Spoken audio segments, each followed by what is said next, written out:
में ही हो सकता है।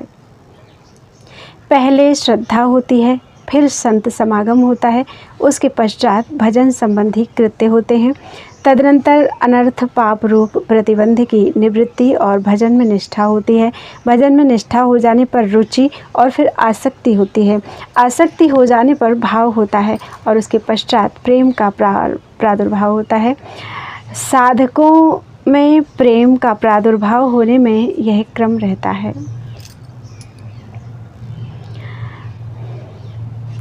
शुद्ध प्रेम में काम की गंध, स्वार्थ की गंध अथवा विचार की गंध भी नहीं रहती।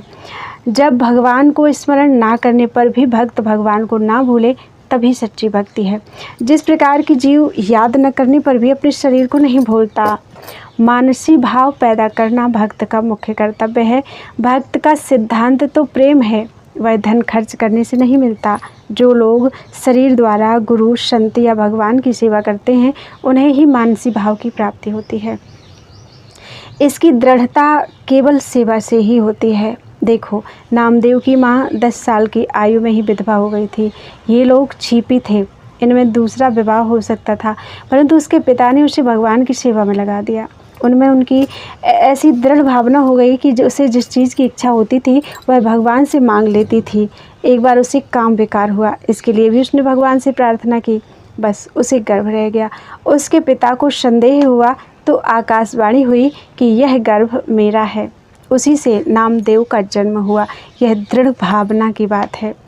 प्रेमियों की क्या पहचान है, इस विषय में किसी ने कहा है कि उसके कपड़े जीर्ण शीर्ण होते हैं और शरीर बहुत कृश होता है। आशिकों के ये पत्ते तन लटे, कपड़े फटे। भगवत संबंध होने पर तो धर्म अधर्म पाप पुण्य नीचे ही रह जाते हैं। भला जिसकी भजन में आसक्ति है उससे पाप कैसे हो सकता है। यदि दैवात कुछ हो जाए तो उसमें आसक्ति न रहने के कारण उसका कोई प्रभाव नहीं पड़ता। प्रेम तो एक ही जगह हुआ करता है, ऐसा सबका अनुभव है। श्री नारायण स्वामी जी ने प्रेमी के स्वरूप का कैसा अद्भुत वर्णन किया है। रूप छके झूमत रहे, तन को तनिक न ध्यान, नारायण दग जल भरे, यही प्रेम पहचान। विरह कमंडलु कर लिए, बैरागी दो नैन, मांगत दरस मधु करी, छके रहत दिन रैन। प्रथम तो प्रेम करना ही कठिन है, फिर उससे भी कठिन उसे छिपाना है। लड़की का प्रेम अपने पति में ही होता है, किंतु पति के नाते वह